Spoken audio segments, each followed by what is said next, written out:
Arunodaya Kirtan, which is called Jiv Jago, Jiv Jago by most devotees.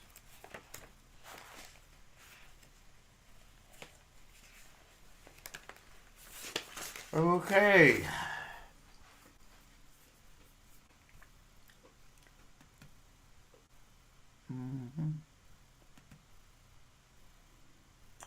There we go.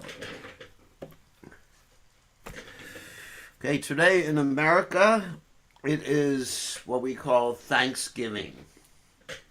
So we all give thanks to the Lord. We give thanks to Srila Prabhupada. We give thanks to all the members of our disciplic succession. We give thanks to all the devotees of the Supreme Personality of Godhead. We give thanks to the demigods. We give thanks to our parents. We give thanks to everybody except for ourselves. So Thanksgiving, happy Thanksgiving, everybody. We had a big feast here today. A lot of people came and they were given traditional Thanksgiving prasadam, or food, whatever you may call it. Well, prasadam, obviously. It was interesting, just one story about Thanksgiving, for those of you who are Americans, so you can understand the truth of the original Thanksgiving, so you don't become enamored and think it was just like everybody smoking the peace pipe.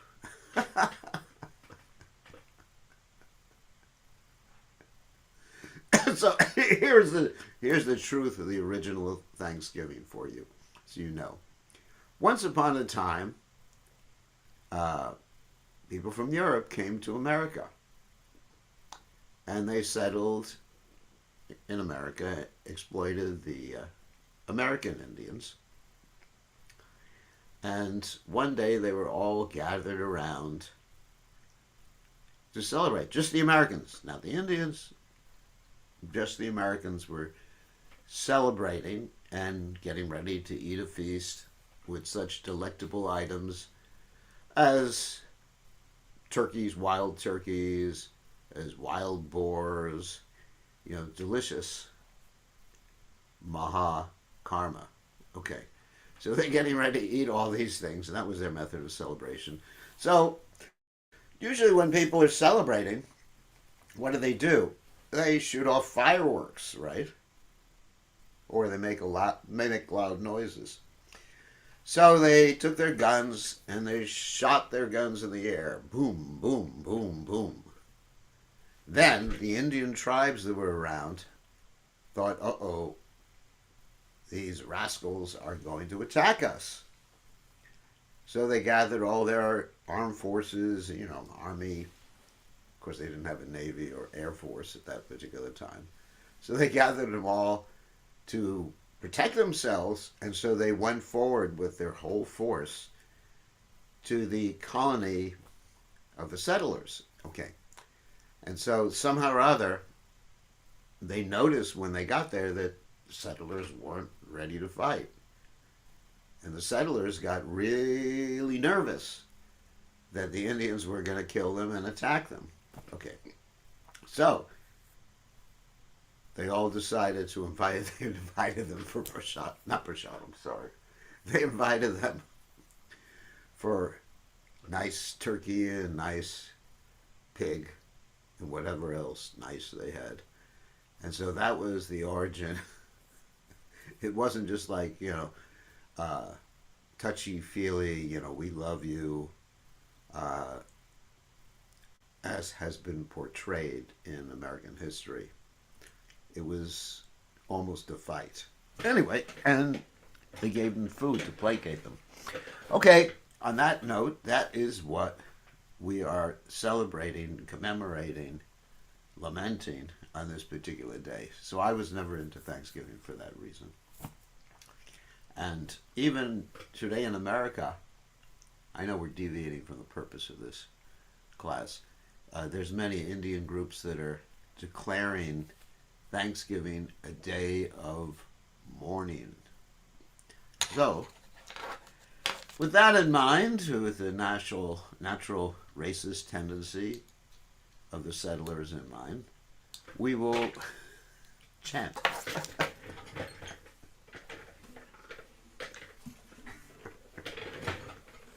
Anyway, every country has its traditions. I mean, for example, I was in New Zealand one year, and it was Guy Fawkes Day. And somehow or other, he's a national hero. And so all night long, they were shooting off fireworks, and I couldn't sleep the whole night. And I go to India, and it's Diwali, and all night long, they're shooting off fireworks. So everybody has their own little traditions, which are simply relative, not absolute. I personally, after 54 whatever years in the Hare Krishna movement, I have a hard time relating to anything that's not absolute. So I guess I'm completely brainwashed at this time. I can't relate to anything. July 4th in the United States, the Declaration of Independence, the Memorial Day, Labor Day, Christmas, New Year's. But I guess when we're in a particular country, we have to be sensitive to the people's attachments. I guess I have to become more sensitive to people's attachments. Not so hard-hearted. Sorry about that. Okay, let's chant. Enough sannyas. Actually, when one's a sannyas, one is considered to be civilly, in a civil context, dead. In other words, you have no more material identity. So that's the mood of the sannyasi. Anyway, so in any case, happy Thanksgiving.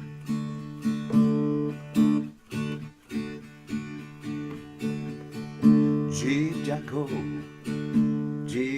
Jago, Gorachana, Bole, Kotanitra, Yamaya, Pisachirak, Ole, Mahajiva, Maya, Hise, Samsa, Array, Punya Road, Ili to me, Hafidjana, Mare, Tomare, Loite, Ame, Oinu, Avjana, Ami Bin, Abanu, Hara, Kaya Cheta, Mara,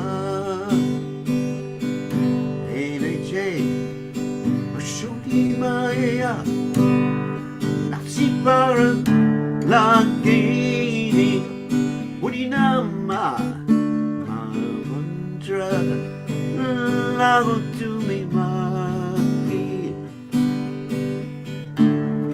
Bakati Veno, the Prabhu, Charane Boria, say Hare Nama.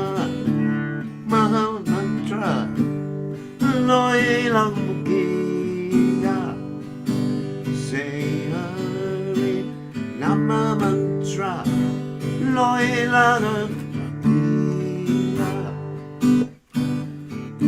Jijago, Gorachana Bole, Notanitra. Yamaya, Isachira, Kole, Jaya Prabhupada, Prabhupada, Prabhupada, Shila Prabhupada. Namo Vishnupadaya, Krishna Pristaya, Bhutale, Shimade Bhaktivedanta, Swamini Namani. Namaste Saraswati Deve Gauravani Pachani Nivashesha Shunyavadi Paschacha Deja Tarni.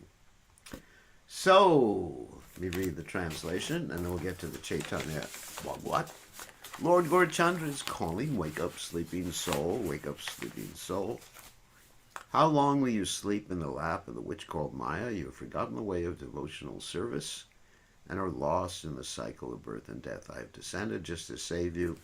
I am your only true friend. Other than me, what friend do you have? I have brought the medicine that will wipe out the disease of illusion from which you suffer. Take this great chant for deliverance, Mahamantra, the names of Hari. Srila Bhaktivinoda Thakur falling at the Lord's lotus feet. Take shelter of the Harinam mantra, the Lord's holy names. Bhaktivinoda Thakur ki jai. So now we'll go ahead with the reading of the Caitanya Bhagavat by Vrindavan Das Thakur.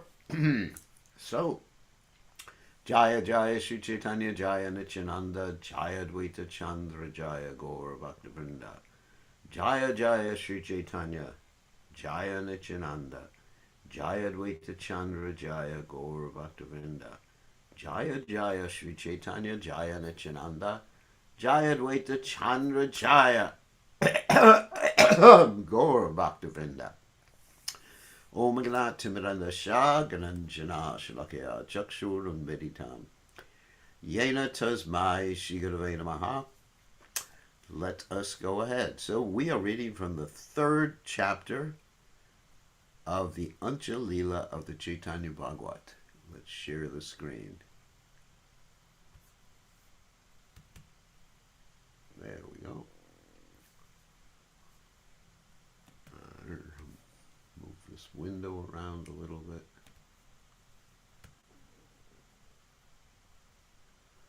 Okay, beginning with text 326. The devotees had smeared sandalwood paste on the Lord's body. His chest was adorned with flower garlands, and he walked like the king of elephants. Now, one point I want to make is that when we have these descriptive phrases, just so that it doesn't go in one ear and out another ear, because the devotee told me last night that they had difficulty concentrating or remembering what was being said. It's good if you can picture the description in your mind's eye. What does that mean? That, as I say, the devotees had smeared sandalwood paste on the Lord's body. You picture Lord Chaitanya Mahaprabhu having sandalwood paste smeared on his body and put garlands around his neck and him walking like the king of elephants. So if you picture that in your mind's eye, then the words come alive and you will remember. You remember things that you have some visual imagery of. That really helps with the process of remembering. So when I read these descriptions, for example, we were reading previously about Sarvabhauma Bhattacharya and the Sadbhuja form of the Lord. I can actually see the Sadbhuja form of the Lord. That doesn't mean, I realize the Sadbhuja form, but I'm actually seeing it in my mind's eye. And you can see what it looks like for Lord Chaitanya Mahaprabhu to walk like the king of elephants. Try that sometimes. That's hearing nicely. Because these are descriptive phrases. Descriptive phrases are very easy to remember. If it's some philosophy, it may be more difficult. But still, you could picture something. Like, for example, for the soul, there's neither birth nor death, nor having once been, does he ever cease to be. So you can actually see the soul is not born. You just picture the soul. I don't know what the soul looks like. But anyway, the soul. So, let's continue. The Lord raised his 2 long arms and roared like a lion as he chanted the name of Hari. And I will try to emote more, especially in regard to words that have some picture connected to them, like lion. When the people in all directions saw the Lord, they joyfully danced and also chanted the name of Hari. They offered obeisances by falling flat on the ground, and they became absorbed in ecstasy as they chanted the name of Hari. So I just saw everyone just going dandavats on the ground. Everyone raised their two arms and prayed, "Oh Lord, please deliver all of us sinners." The Lord slightly smiled as he looked at everyone and blessed them with the words, "May your minds be fixed on Krishna. Chant the name of Krishna, worship Krishna, and hear the names of Krishna. May Krishna become your life, wealth, and soul." On hearing the Lord's benediction, everyone chanted the name of Hari. They then repeatedly appealed to the Lord with humility. "You have appeared in a covered form from the womb of Shachi and Navadvip to deliver the entire world. Yet we were so sinful that we could not recognize you. We thus fell in the dark well and ruined ourselves. You are an ocean of mercy and the benefactor of all. Please be merciful on us so that we may not forget you." In this way, people offered prayers from all directions. Such are the pastimes of Lord Gauranga. The entire village became filled with people. There was not a single vacant place, either in the street, in the village, or in the outskirts. That's something that's very pictorial. As their eagerness to see the Lord increased more and more, thousands of people climbed each of the trees. If you can't visualize that, then you're having trouble. Many people climbed on the top of the houses, but by the will of the Lord, none of the houses were broken. In other words, the roofs were probably just like palm thatch, from palm trees, of course. As soon as the people saw the moon-like face of the Lord, they repeatedly roared like lions and chanted the name of Hari. People continually came from the various directions, and after seeing the Lord's lotus face, no one returned home. Lord Gaurasundar was expert in various sporting activities. He slipped away unnoticed and departed for Kulia. Because Kulia is the place where people's offenses were forgiven. He took a few associates, headed by Nityananda, and left without informing even Vachaspati. If you remember, Vachaspati was the brother of Sarvabhauma Bhattacharya. As the Lord of Vaikuntha traveled to Kulia, the people in Vijayanagara became afflicted with feelings of separation. Vachaspati began to look around for the Lord, but he was unable to find him. When the Brahmana gave up looking for the Lord, he began to cry loudly as he looked towards the sky. Everyone else thought that the Lord had gone into hiding inside the house. They thought the Lord came outside only when he heard the name of Hari, so they all began to loudly chant the name of Hari. Millions of people chanted the name of Hari so loudly that the sound vibration filled the three planetary systems of Swarga, Marcha, and Patala. That means the upper, middle, and lower. After some time, Vachaspati came out of his house and informed everyone about the Lord's departure. I do not know what time during the night or in what direction, but the crest jewel of sannyasis has deceived us sinners and departed. Oh, brothers, I tell you the truth. I do not know where Lord Chaitanya has gone. In whatever way Vachaspati tried to explain, the people did not have trust in his words. They thought he was just tricky so that Lord Chaitanya Mahaprabhu would be able to be alone and have peace. In their ecstasy, the people knew that the Lord had gone to a secluded place away from the crowds. Some of them privately requested Vachaspati, "I am alone. Please let me see the Lord." The people caught hold of Vachaspati's feet and said, "We want to see him just once. Then we will return home in happiness. Please put this request before the Lord. The Lord will not refuse your request. Please help us sinners get his darshan in this way." In whatever way Vachaspati tried to solace them, they did not have trust in his words. When, after waiting some time, the people could still not see the Lord, they began to speak harshly about Vachaspati. Vachaspati has hidden the crest jewel of sannyasis in his house, and he is trying to deceive us with some lies. What is the difficulty for him if we are delivered? What kind of happiness is it to be delivered alone? Someone said, it is the duty of pious people to compassionately deliver everyone. Only ordinary people desire their own benefit, while a pious person sacrifices his life to deliver others. Someone else said, even in ordinary dealings, it is an offense to buy sweets and enjoy them alone. The Lord's sweetness is incomparable within the three worlds. Should one relish such sweetness alone? Another person said, this Brahmin is somewhat deceitful. He does not have the compassion to help others. Vachaspati was already unhappy because of separation from the Lord, and then people began to speak harsh words against him. The magnanimous Brahmin was distressed in two ways, so he did not know what to do. At that time, a Brahmana came and whispered something in Vachaspati's ear. Lord Caitanya has gone to the village of Kulia. Now you quickly do whatever is necessary. As soon as Vachaspati heard this news, he became greatly pleased and joyfully embraced the Brahmin. He immediately went before the people and informed them of the confidential news. Without knowing the actual truth, you have all accused me of hiding the Lord. Now I have come to know that the Lord is in Kulia. This best of the Brahmanas has come and told me.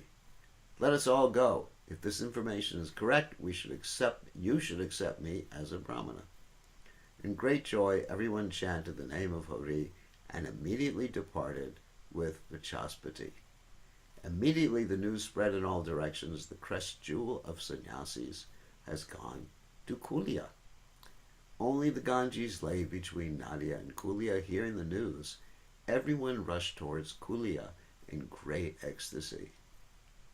The number of people coming from Vachaspati's village multiplied millions of times by the time they reached Kulia.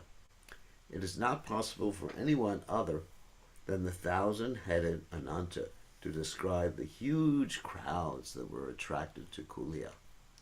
No one knew where the hundreds of thousands of people came from or how they all crossed the river. Although many boats sunk in the Ganges, everyone got across. Not even a single person drowned. Whenever a boat would begin to sink in the Ganges, it would be found that a sandbar was right below it. Such was Lord Chaitanya's merciful will. A person who even once glorifies the names and qualities of the Supreme Lord crosses over the material ocean as if it were the water contained in the hoofprint of a calf. Therefore, what is the wonder that persons who were going to directly see that Lord would cross the Ganges? Hundreds of thousands of people joyfully crossed the Ganges by floating in those waters. After easily crossing the Ganges, people embraced one another and chanted the name of Hari. The boatmen earned abundant wealth, and a number of people set up shops. People in the four directions purchased whatever they desired. No one could understand who was arranging all this. Within a short time, the entire village, including the streets and the outskirts, became so filled with people that there was no empty space. Unlimited millions of people chanted the name of Hari, yet the crest jewel of sannyasis stayed hidden and did not come out.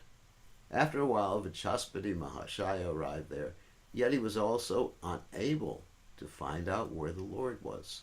After a while, Lord Gaurasundar summoned Vachaspati to come alone to see him.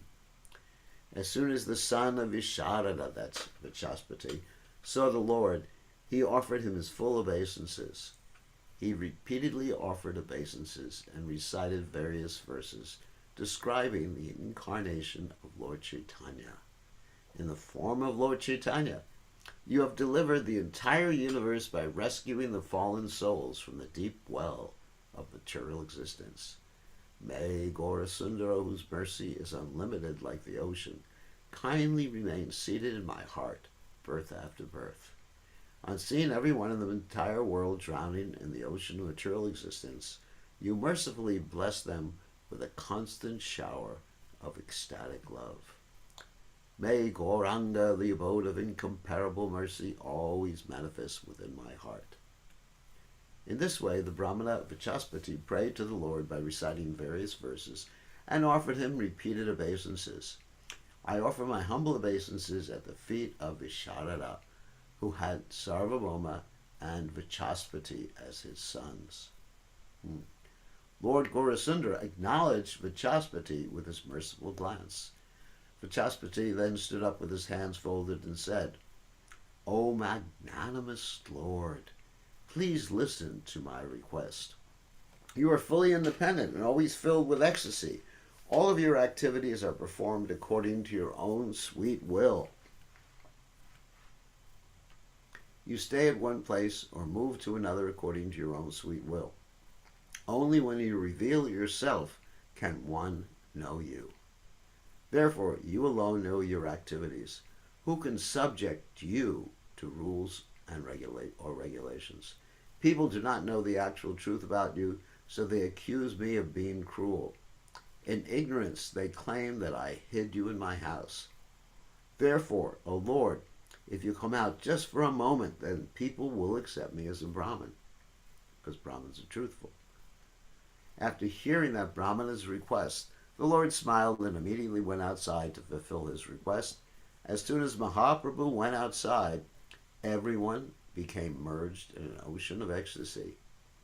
People offered full obeisances from all directions. Everyone offered prayers according to their realization. Unlimited millions of people chanted the name of Hari and floated in the ocean of ecstasy. There were thousands and thousands of kirtan groups, and they all sang in transcendental ecstasy. In this way, the crest-jewel sannyasis day and night filled the entire world with the transcendental sound vibration of Krishna's names, holy names. Even a particle of the happiness distributed in this world by Krishna in the dress of a sannyasi freed the inhabitants of planets headed by Brahmaloka and Shivaloka from all distress and intoxicated even the best of the yogis and sages.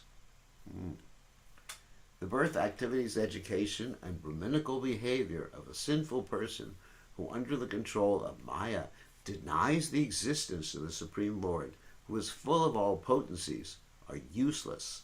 Such a sinful person is condemned by all. So in other words, even if someone is educated, has all good material qualities, if they deny the existence of God, then that person is condemned by everyone, at least everybody who is honest. Oh, brothers, just worship the lotus feet of Lord Chaitanya by hearing his topics. One is freed from the bondage of ignorance. Just worship the lotus feet of that crest jewel among sannyasis. By remembering him, one is liberated from all material miseries. As the Lord and his devotees saw everyone engaged in congregational chanting, they floated in an ocean of ecstasy. The tears of ecstatic love that flowed from the eyes of Sri Gaura Sundara resembled the Ganges flowing in the four directions. The Lord lost external consciousness in transcendental ecstasy. He was the incarnation of the overwhelming ecstasy of Sankirtan. The Lord jubilantly danced in the midst of whichever kirtan party came before him. The members of those kirtan parties considered themselves most fortunate. Such are the pastimes of Sri Gaura Sundara. Lord Nityananda was the foremost of those who were overwhelmed with ecstasy. Sometimes he would grab the Lord and induce him to dance. Sometimes he danced with the Lord. He remained overwhelmed in his own ecstatic love. Mahaprabhu roared like a lion as he danced. The lamentation of those who heard that vibration was totally destroyed. Shankara becomes intoxicated, Lord Shiva, becomes intoxicated and forgets his cloth while relishing the mellows of ecstatic love for that Lord who was now dancing amongst the common people. Innumerable universes are maintained by the potency of that Lord who is now dancing in this world in the mellows of ecstatic love. All the demigods desire to see that Lord who is now dancing before the eyes of one and all. In this way, everyone floated in an ocean of ecstasy. The entire world was delivered by the appearance of Lord Caitanya. People came from the 10 directions to see the Lord dance. Being overwhelmed with ecstatic love, the Lord lost external consciousness. On seeing this, everyone floated in an ocean of happiness. All the sinners of Kuliate, slightly sinful, the moderately sinful, and the greatly sinful, were delivered. One who hears about the Lord's manifestation in Kulia is freed from the bondage of all fruitive activity. After giving darshan to everyone and filling their hearts with happiness, Mahaprabhu sat down with his associates and returned to external consciousness. At that time, one Brahmana came there and firmly grabbed the Lord's feet. The Brahmana said, "O Lord, I have one request. I will tell you what it is if you will hear me with attention for one moment. I am so sinful that I did not know the glories of devotional service, so I degraded myself by blaspheming the Vaishnavas. I would always make blasphemous statements like, 'Who can be a Vaishnava in Kali Yuga, and what is this kirtan?' O Lord, when I now remember those sinful activities, my heart constantly burns with repentance. To deliver the entire world, you are as powerful as a lion. Please tell me how to nullify those sins." On hearing the sincere words of that Brahmana, Sri Satchidananda smiled and gave him the remedy. "Listen, O Brahman, one who has taken poison must drink nectar with the same mouth. Then the effect of the poison will be neutralized, and by the influence of the nectar his body will become immortal. Now I will explain the meaning of this.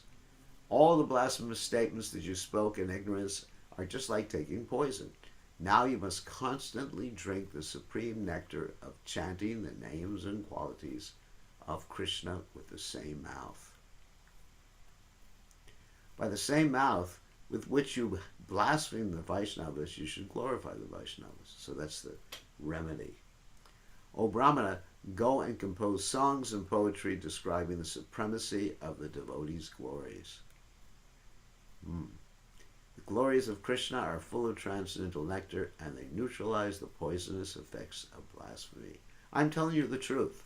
Those who unknowingly blaspheme Vishnu or the Vaishnavas can be delivered from all sinful reactions if they always glorify Vishnu and the Vaishnavas and never again engage in blasphemy. Even millions of atonements cannot deliver them. O Brahmana, go and describe the glories of the devotees, and all your sinful reactions will be destroyed. On hearing these words from the Lord's lotus mouth, all the Vaishnavas jubilantly chanted, "Jai! All glories to Lord Hari." Shri Gaurish Sundara thus revealed the essence of all atonements for sinful people who engage in blasphemy. Of course, you also have to stop the blasphemy, not simply chant the Lord's holy names, because that's also an offense. Those sinful people who do not accept this instruction and blaspheme saintly persons float in an ocean of misery. Those persons who accept the instructions of Lord Chaitanya as the essence of the Vedas happily cross the ocean of material existence. As the Lord was instructing the Brahman in spiritual knowledge, Devananda Pandit arrived there. Now remember, Devananda Pandit was the one who had offended Srivas Thakur. A little bit of the story there. Srivas Thakur was walking by Devananda Pandit's Bhagavatam class, and when Srivas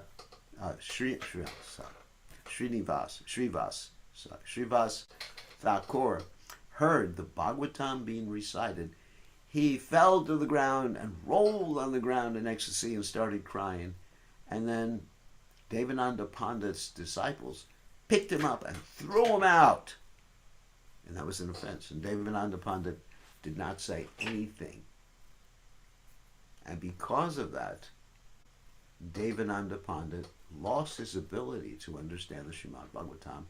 In fact, it was so bad that one time when Devananda Pandit was giving the class in Bhagavatam, Lord Chaitanya was walking by, and Lord Chaitanya yelled out so that everyone in class could hear, Devananda Pandit will never understand the Bhagavatam. Of course, later on, Devananda Pandit did do some service for Bhakeshwara Pandit. When Bhakeshwara Pandit was dancing, he guarded Bhakeshwara Pandit because there was a big crowd around him. So he did serve Vaishnavas, and because of that, we're going to hear now how Devananda Pandit got forgiven for his offense against Srivas Thakur. Okay, so let's hear about it. When Gaurachandra was enacting his ecstatic pastimes as a householder, Devananda Pandit did not have faith in him. He was therefore unable to understand the Lord. Although he had the qualification to see the Lord, only Krishna knows why he was unable. When the Lord left home and took sannyas, Devananda Pandit had the good fortune of meeting Bhakeshwara Pandit. Bhakeshwara Pandit was a dear associate of Lord Chaitanya. Simply by remembering him, the entire universe becomes sanctified. I believe Bhakeshwara Pandit was Aniruddha in Krishna's pastimes in Dwarka. He was always overwhelmed with ecstatic feelings of separation from Krishna. Even the demigods and demons were amazed by his dancing. Whenever Bhakeshwara Pandit began to dance, by the mercy of Lord Chaitanya, all the ecstatic transformations of love, like tears, shivering, perspiration, laughing, hair standing on end, roaring and becoming pale, appeared in his body. Who has the power to describe Bhakeshwara Pandit's unlimited transformations of ecstatic love? By the arrangement of providence and being bound by Devananda Pandit's affection, Bhakeshwara Pandit stayed for some time in Devananda's ashram and enjoyed the mellows of ecstatic love. Seeing Bhakeshwara Pandit's effulgent body and his devotional service to Vishnu, which was incomparable within the three worlds, Devananda Pandit became greatly pleased and sincerely served him with affectionate love. As long as Bhakeshwara Pandit danced, Devananda Pandit would guard him with a stick in hand. So this is the story. The story that I told previously is actually contained, well, not the whole story, but this is part of that story. But the whole story is actually told in the Caitanya Charitamrita. So in the Caitanya Bhagavat, certain parts of the story are not there. He would personally keep people away from Bhakeshwara, and when Bhakeshwara was about to fall unconscious, Devananda would catch him in his arms. He would affectionately clean the dust from Bhakeshwara Pandit's body and smear that dust all over his own body. While Bhakeshwara Pandit stayed with Devananda Pandit, Devananda observed his glories and thus developed faith in Lord Chaitanya. The fruits of serving Vaishnavas described in the Puranas were directly seen in this incident. From his birth, he was religious-minded, detached, and learned. He did not teach any literature other than Srimad Bhagavatam. He was peaceful, self-controlled, sense-controlled, freed from greed, and endowed with many other good qualities. Yet he had no faith in Gaurachandra. That's Devananda Pandit. That sinful mentality was destroyed by the mercy of Bhakeshwara Pandit. The service of Vaishnavas is superior to the service of Krishna. All scriptures headed by the Srimad Bhagavatam confirm this. There may be a doubt whether the servants of the Supreme Personality of Godhead will attain perfection, but there's absolutely no doubt that those who are attached to serving the Lord's devotees will attain perfection. Wow. So if we're attached to serving His Divine Grace, Srila Prabhupada, even if, let's say, we're not so conscious that we're serving Krishna, of course we should be if we're actually attached to Prabhupada, but still, if our main attachment is to serving Prabhupada, then we will attain perfection.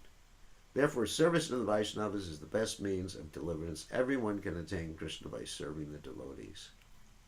By the influence of Bhakeshwara Pandit's association, Devananda developed an intense desire to see Gaurachandra. As Lord Gaurachandra was sitting, Devananda Pandit came before the Lord after offering his humble obeisances. Devananda Pandit stood hesitantly, in the corner. The Lord, however, was pleased to see him and had him sit down next to him. The Lord excused all of Devananda's previous offenses and bestowed his mercy on him, particularly the offense of offending Srivas Thakur. The Lord said, "You were able to see me because you served Vakreshwara Pandit." Vakreshwara Pandit possesses the full potencies of the Supreme Lord. Anyone who serves him attains Krishna. Krishna personally resides in the heart of Vakreshwara Pandit. When Vakreshwara dances, Krishna dances. Actually, it's described that Vakreshwara Pandit could dance for 72 hours without stopping. That is definitely a record. And Lord Caitanya Mahaprabhu said about Devananda Pandit, and to Devananda Pandit, that you are like one of the wings of a bird. If I had two devotees like you, I would be able to fly in the sky. Any place that is associated with Vakreshwara Pandit is equal to all the holy places and is as good as Vaikuntha. When the Brahmana Devananda Pandit heard the Lord's words, he folded his hands and began to offer prayers. "You are most merciful. You have appeared in Navadvip to deliver the people of the entire universe. I could not recognize you because I am sinful and unfortunate. I was therefore deprived of the opportunity to relish transcendental happiness in your association. You are by nature compassionate to all living entities. I beg that I may have the attachment for you. O Lord, I have one request at your lotus feet. Please instruct me. I am an ignorant person, yet I teach Srimad Bhagavatam, which is a book meant for the most intelligent persons. How should I explain it? And what should I teach? O Lord, kindly instruct me." On hearing Devananda's words, Lord Gaurachandra began to quote evidence from Srimad Bhagavatam. "Listen, O Brahmana, while teaching Srimad Bhagavatam, you should not explain anything other than devotional service. In the beginning, middle, and end of Srimad Bhagavatam, devotional service to Vishnu is described as eternally perfect, inexhaustible, and infallible. Devotional service to Vishnu is the only truth throughout the innumerable universes. It remains fully potent even during the universal devastation. Narayana awards liberation, but hides devotional service. One cannot attain devotional service without Krishna's mercy. Because Srimad Bhagavatam glorifies devotional service, there's no literature equal to it. As the various incarnations of the Lord, headed by Matsya and Kurma, appear and disappear, the Srimad Bhagavatam, which is not composed by man, appears and disappears by its own sweet will. Simply by the mercy of Krishna and the devotion of Vyasadeva, Srimad Bhagavatam manifested from the tongue of Vyas. The Srimad Bhagavatam is as incomprehensible as the science of the Supreme Lord. This is the statement of all scriptures. One who thinks, I understand Srimad Bhagavatam, does not know the glories of Srimad Bhagavatam. If a foolish person takes shelter of Srimad Bhagavatam, the purport of Srimad Bhagavatam is revealed to him. The Srimad Bhagavatam is filled with ecstatic love. It is the body of Lord Krishna. All the confidential pastimes of Krishna are described in it. After compiling the Vedic literatures and the Puranas, Vedavyas did not feel satisfied. But as soon as Srimad Bhagavatam manifested on his tongue, his heart was filled with joy. Okay. O Brahmana, listen sincerely. I tell you that some people even become perplexed after reading such a literature. You should explain devotional service in the beginning, middle, and end of Srimad Bhagavatam. Then you will no longer commit any offense, and you will immediately become joyful at heart.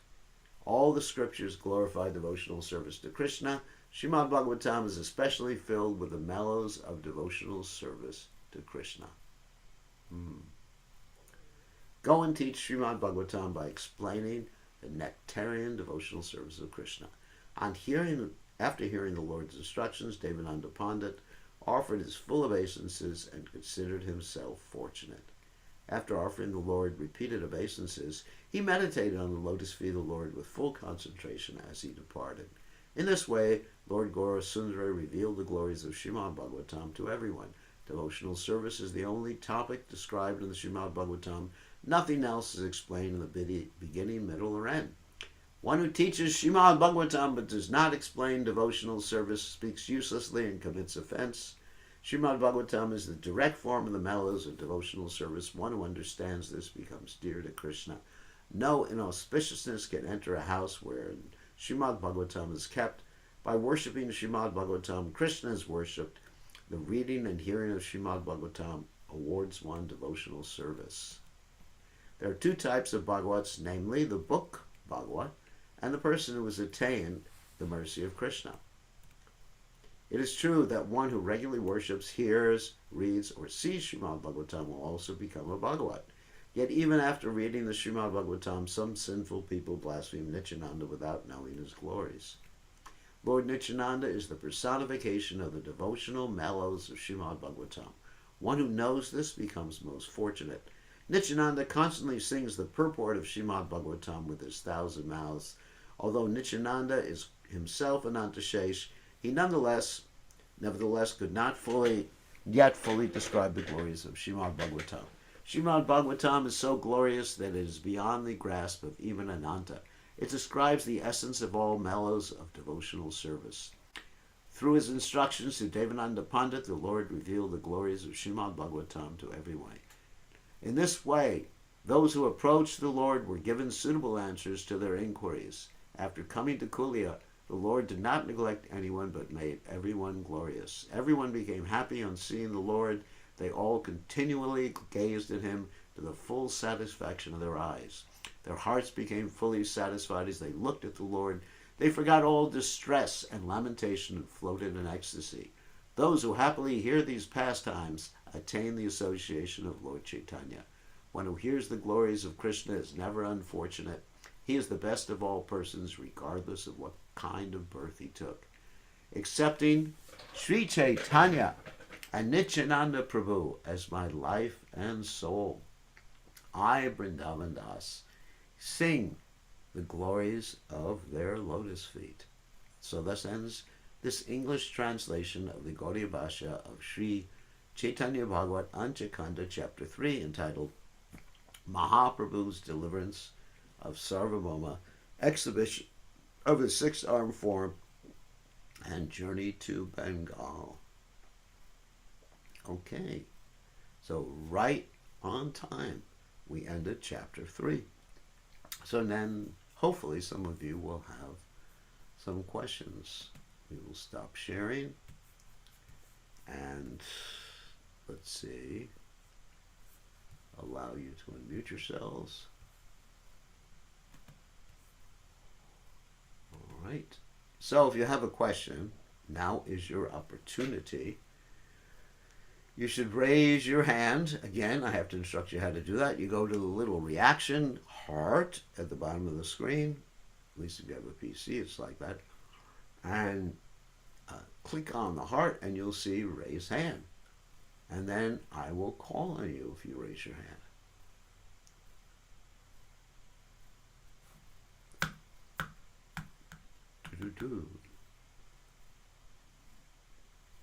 Okay. Since no one raised their hand, I'll tell another story from my memory. So this Kulia, as I mentioned previously, was the place of forgiveness for offenses. And so there was another person that was mentioned who got forgiven, but it's not mentioned as far as I know in the Caitanya Bhagavat, but it's mentioned in the Chaitanya Charitamrita. That person was named Gopal Chapala. So Gopal Chapala also was one who offended Srivas Thakur. Srivas Thakur, of course, had the nocturnal kirtans within his ashram, within his house, courtyard, and only pure devotees were allowed to come and see Lord Chaitanya's kirtans. And so a lot of people got really upset. One person even blasphemed Lord Chaitanya Mahaprabhu or cursed Lord Chaitanya Mahaprabhu. So then, after another person got upset, that person thought, I am going to blaspheme, or not just blaspheme, but to set up something so that it looks like Srivas Thakur is worshiping Chandi, the goddess Chandi, which is expansion of Durga. So that would have been considered like really bad for the reputation of a Vaishnava. So, because to worship Chandi, you need wine and other nice things like that. So, this Brahmana, or this person who was envious, but yeah, it was a Brahmin, he arranged one evening when everybody was sleeping to put the ingredients for worshiping Durga, Chandi, outside of Srivas Thakur's house, right by the doorway, I guess. So it looked like Srivas Thakur was doing these things. So next morning, Srivas Thakur gets up, opens his door, and he sees all these ingredients. And what does he do? He says, look, I guess everybody knows I'm worshiping Durga. I mean, he wasn't even concerned about his reputation, but everybody knew it was a sting operation, so, as they say. So he called for a sweeper to get rid of all the ingredients. And this Gopal Chapala, he developed leprosy. Leprosy. So he developed leprosy, and he understood he'd done something wrong. So he went to Lord Chaitanya and said, Lord Chaitanya, the Supreme Personality of Godhead, please cure me, help me, save me. And Lord Chaitanya Mahaprabhu said, instead of curing you, saving you, because you blaspheme Srivas Thakur, I curse you to be bitten by the same worms that were eating his, or inside his leprous sores for millions of births. And so Devananda Pandit, not Devananda Pandit, this Gopal Chapala, he was really upset. And so eventually he approached Lord Chaitanya Mahaprabhu in Kulia. That's another story of Kulia. And Lord Chaitanya Mahaprabhu instructed him to serve and beg for forgiveness from Srivas Thakur. And so he did that, and he became cured of his leprosy. So there's many stories about Lord Chaitanya forgiving people in Kulia Dham.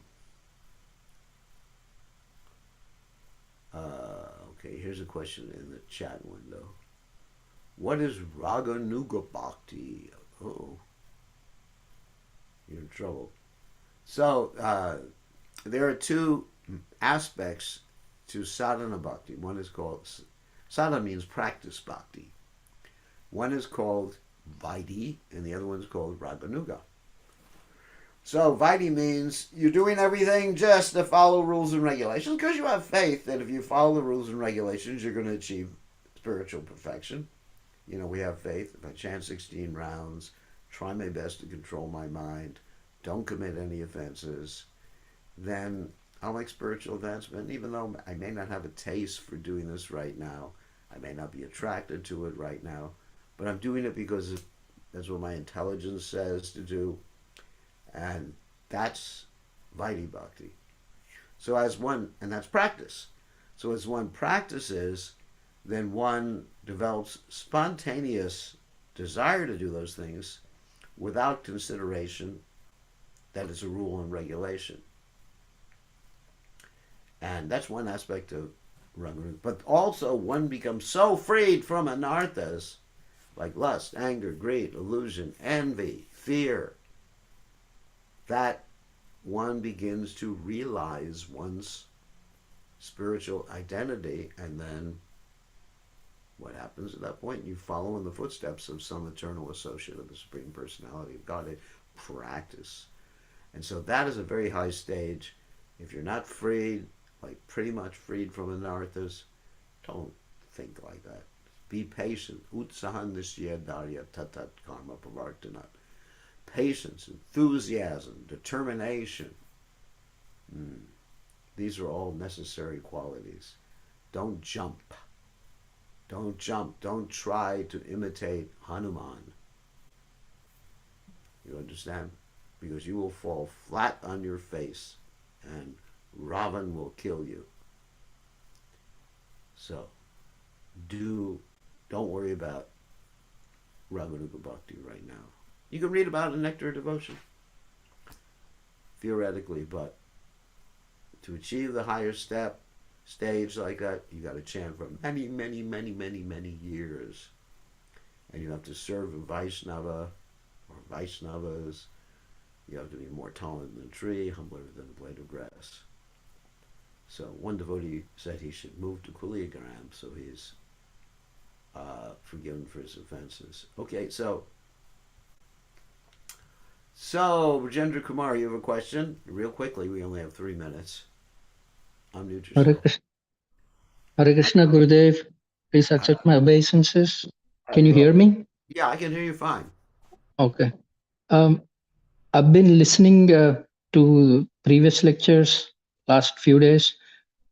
Is my understanding correct that the conversation between Chaitanya Mahaprabhu and Sarvabhauma Bhattacharya, as it was explained here in Chaitanya Bhagavat, and as it was uh, explained in Chaitanya Charitamrita, are slightly different in Yeah. the tone?